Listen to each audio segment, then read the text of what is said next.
(2025년) 전기기능사 전기기기 과목 챕터 3 변압기입니다. 먼저 변압기는요, 우리 영어로는 굉장히 친숙합니다. 트랜스포머라고도 하고요. 전압을 바꿔주는 장치 해서 변압기입니다. 그래서 이러한 변압기의 구조와 원리 먼저 보겠습니다. 먼저 원리는 첫 번째, 우리 이거 많이 했었죠. 패러데이 렌츠의 전자유도 법칙. 이게 원리이고요. 이러한 철심에 코일을 감습니다.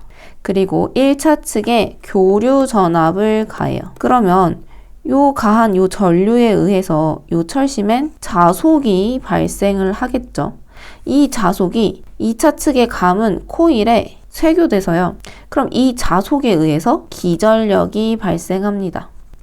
근데 이 기전력이 어떻게 발생을 하냐? 여기 보시면 권선수에 비례해서 요 유도 기전력 E는요. 마이너스 NTT분의 D파이였어요. 요 권선수에 비례해서 유도 기전력이 발생하게 됩니다. 자, 그리고 요거 중요합니다. 아까 이 변압기를 철심에다가 코일을 감는다고 했잖아요. 그때 이 철심이 어떤 철심이냐? 이 철심은요, 규소 강판입니다. 규소 강판은요, 철에 규소가 4에서 4.5% 정도 들어간 거고요. 왜 이걸 넣었냐? 이 규소를 넣으면 히스테리시스 손이 감소합니다. 그래서 규소를 함유를 시켰고요. 그리고 성층 철심이에요. 이 철판에 규소를 넣고 아주 얇은 철판으로 만들고요. 이 철판을 계속 쌓아 올려요. 계속 쌓아 올리면 이러한 철심이 되겠죠. 그래서 이 철심으로 연결해서 이러한 변압기 철심을 만듭니다. 이렇게 성층 철심을 사용하는 이유는요, 그냥 철심을 통째로 사용하면 편한데 우리 와류손이라고 했어요. 여기에 자속이 흐르면요, 이 자속에 의한 뭐가 흐르죠? 전류가 또 흐르는데 단순한 요런 전류가 아니고 이 자속에 의한 각각의 전류, 이때 이 전류를 와류라고 했어요. 와류. 그리고 이 전류에 의한 손실을 와류손이라고 했습니다. 그래서 성층 철심을 하는 이유는 와류손을 감소시키기 위한 겁니다. 이거 변압기 철심은 규소강판의 성층 철심이란 거 기억하시고요. 규소강판을 하는 이유는 히스테리시스 손을 감소시키기 위해, 성층 철심을 하는 이유는 와류손을 감소시키기 위해 라는 것을 꼭 기억해 주셨으면 좋겠습니다. 다음으로 권수비입니다. 권수비는 1차 측과 2차 측의 비인데요. 요 앞에서 요 권선수에 비례해서 2차 측에 유도기전력이 발생한다고 했어요. 그래서 1차 측보다 2차 측에 더 많이 감으면 얘는 승합이 되고 조금 감으면 강합이 됩니다. 그래서 이러한 비율을 나타낸 건데요. 2차 측 권선수분의 1차 측 권선수를 권수비라고 하고요. 이 권수비는 전압, 유도기전력, 단자전압, 전류, 임피던스, 저항, 인덕턴스에 의해서 또 나타낼 수 있습니다. 자, 근데 여기서 기억하실 거는 요 권수랑 전압까지는 똑같아요. 2차분의 1차인데 요 전류는 반대입니다. 1차분의 2차예요. 요 기억해 주시고요. 요 임피던스 얘네부터는요, 2차분의 1차인 거 맞지만 요 보시다시피 루트가 각각 씌어져 있습니다. 이것도 잘 나오니까요, 꼭 기억해 주시기 바랍니다.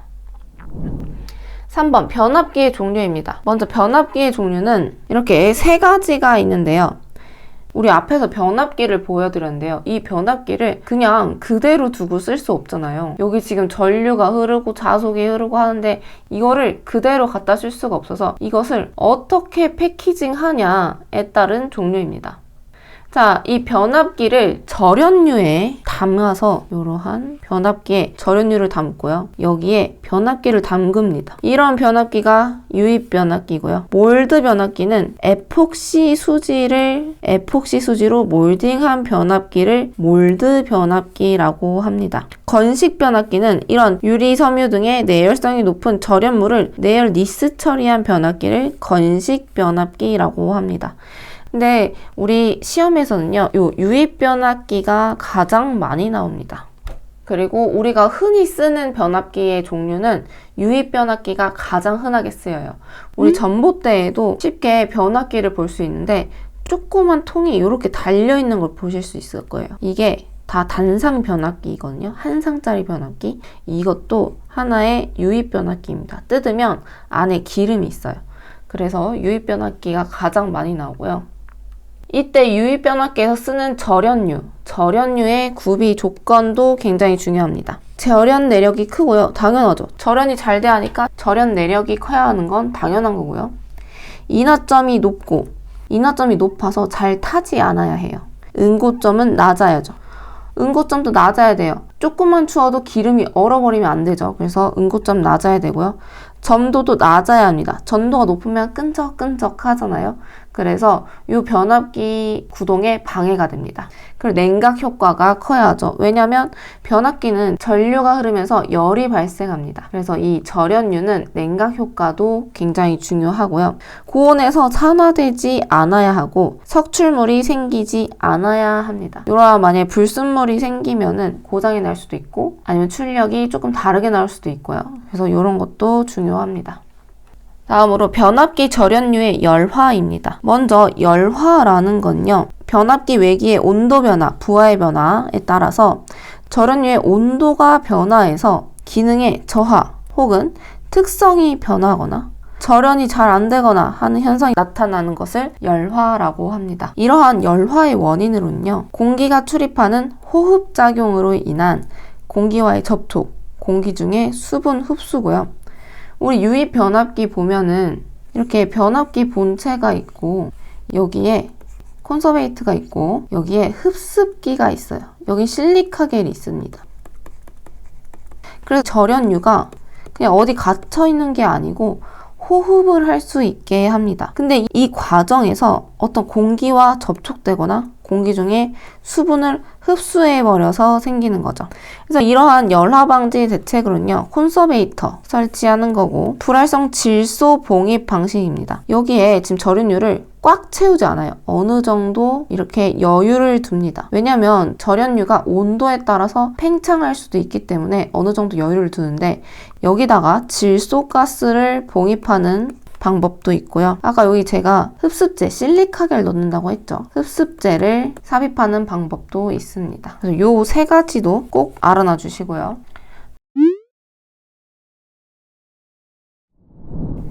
다음으로 변압기 회로입니다. 변압기 등가 회로는 그냥 요렇구나까지만 알고 계시면 됩니다. 그리고 요 가운데를 이상 변압기라고 해서 그냥 일반적으로 변압기 그릴 때는 요 가운데 그림만 많이 그려요. 다음으로 변압기 등가 회로입니다. 아까 이렇게 이상 변압기 했고 이렇게 나타낸다고 했는데 요 왼쪽이요 1차고요. 오른쪽이 2차입니다. 자, 근데 이때 이것을 그냥 계산하려고 하면 하나의 회로가 아니잖아요. 지금 완전한 하나의 폐회로가 아니기 때문에 여기 보시면 이렇게 2차를 1차로 환산해서 어떻게? 우리 아까 권수비 했었죠. A는 N2분의 N1 요거 했었죠. 저항 같은 경우에는 루트 R2분의 R1 했을 거고요. 이렇게 임피던스 같은 경우에 이렇게 해서 얘를 1차로 환산한 회로가 이렇게 됩니다. 그래서 전압 전류 임피던스 보시면요. 전압 각각씩 확인해 주시고요. 2차를 1차로 환산한 값은 여기서 V1은 A, V2가 되니까요. 요게 지금 V2가 됩니다. 그래서 이렇게 표를 만들었는데 하나하나 계산해 보실 필요는 없고요. 그냥 이렇게 계산하는구나, 이렇게 그리는구나 까지만 알고 계시면 됩니다. 다음으로 1차를 2차로 환산한 등가회로입니다. 이때 2차는 지금 A분의 V1이 되죠. 그래서 요게 1차를 2차로 환산한 값 이렇게 되고요. 다음으로 변압기 무부하 시험입니다. 무부하 시험이라는 것은 2차 측을 개방한 상태에서의 시험이에요. 그리고 이때 얻을 수 있는 게 중요해요. 이때는 무부하 전류, 히스테리시손, 와류손, 여자드미타스 철손 이렇게 시험을 통해서 얻을 수 있고요. 단락 시험 같은 경우에는 마찬가지로 2차 측을 단락한 상태에서의 시험이에요. 이때 알 수 있는 건 동손 그리고 전압 강하를 알 수 있습니다. 다음으로 백분율 강하입니다. 변압기에서는 이런 백분율 강하에 대한 개념이 나오는데요. 먼저 퍼센트 저항 강하는요. 요 전격 전압분에 전격 전류가 흐를 때 저항의 전압 강하를 이야기합니다. 그래서 Vn분의 InR이고요. 퍼센트 저항 강하, 100분율 강하니까요. 곱하기 100을 해서 100분율로 구합니다.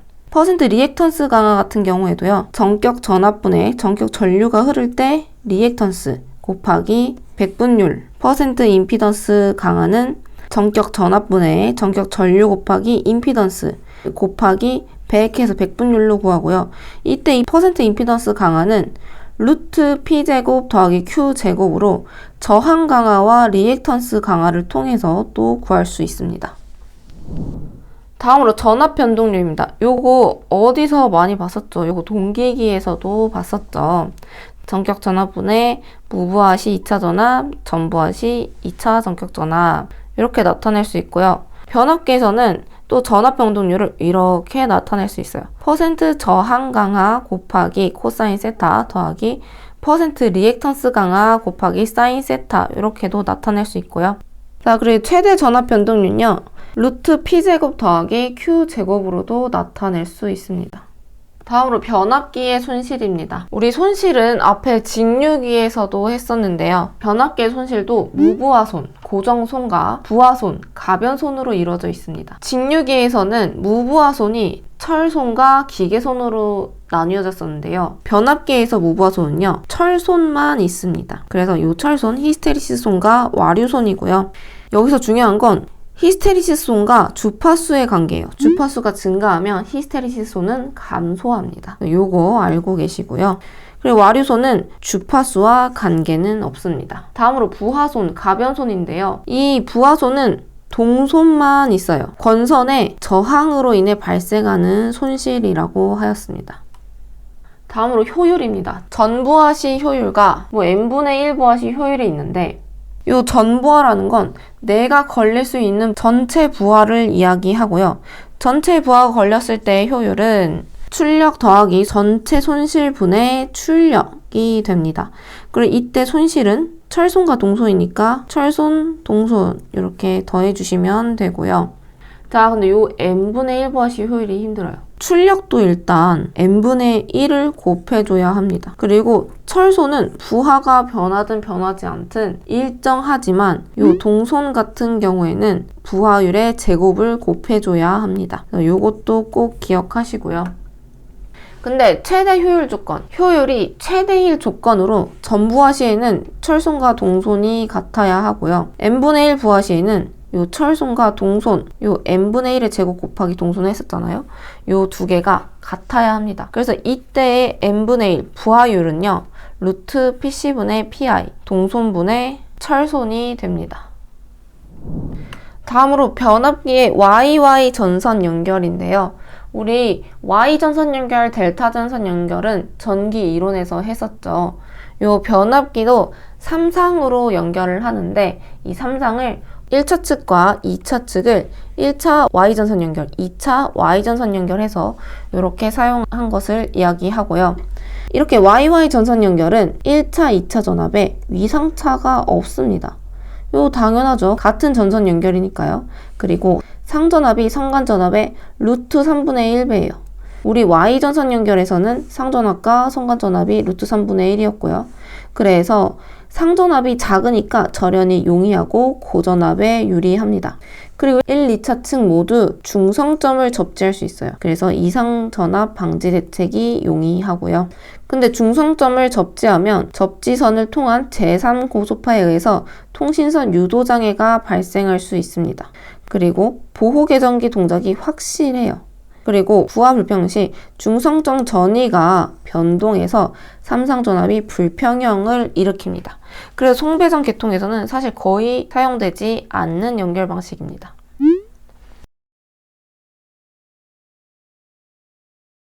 다음으로 델타 전선 연결은요. 1차, 2차 모두 델타 전선 연결을 선택한 경우고요. 1, 2차 전압에 위상차가 없고 상전압과 성전압이 같습니다.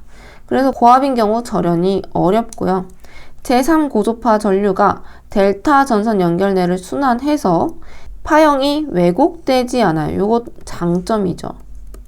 근데 4번 단점, 중성점을 접지할 수 없어요. 그래서 이상전압이나 지락사고에 대한 보호가 어렵습니다. 자, 그리고 또 하나 장점은 우리 델타 전선 연결했었죠. 한 대 고장 시 VV 전선 연결로 삼상 전력 공급이 가능합니다.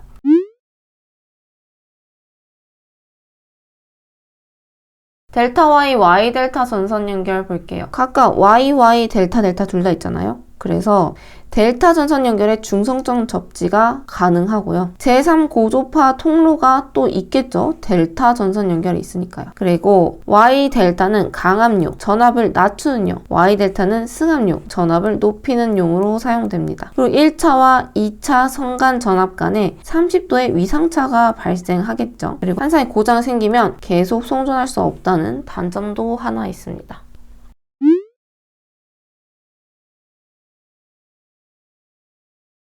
다음으로 VV 전선 연결입니다. 델타 델타 전선 연결 중에 한 대가 고장나면 나머지 두 대로 계속 삼상 전력 공급이 가능한 전선 연결법이고요. 이거는 설치가 간단해요. 그리고 소용량의 경우 값이 저렴해서 경제적이고요. 델타 델타 전선 연결의 삼상 출력은 루트 3의 P입니다. 이용률은 2P분의 루트 3P 돼서 86.6이고요. 출력비는 3P분의 루트 3P에서 57.7이 됩니다. 요것도 꼭 기억해 주시고요.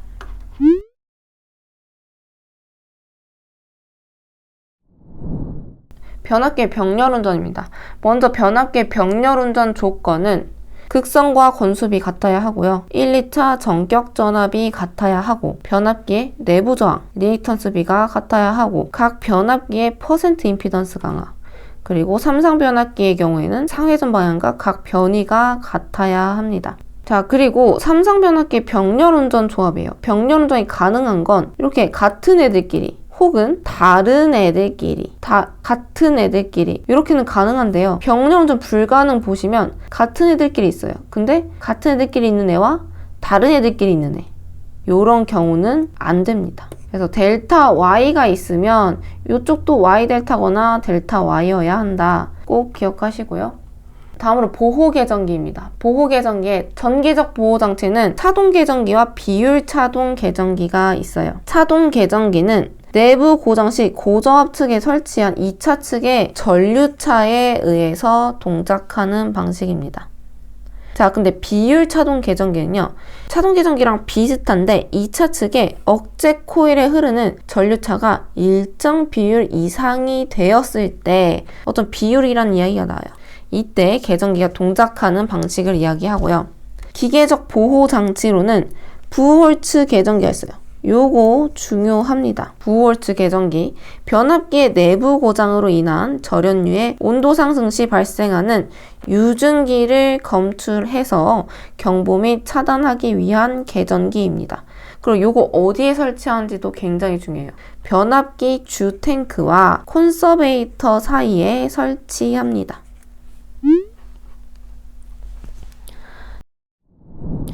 다음으로 단권 변압기입니다.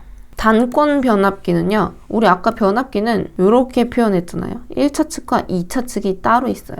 근데 단권 같은 경우는요. 어느 정도 붙어 있습니다. 그래서 이렇게 강압할 때는 이렇게 내리고요. 승합할 때는 여기서 붙여서 이렇게 승합하는 것을 이야기합니다.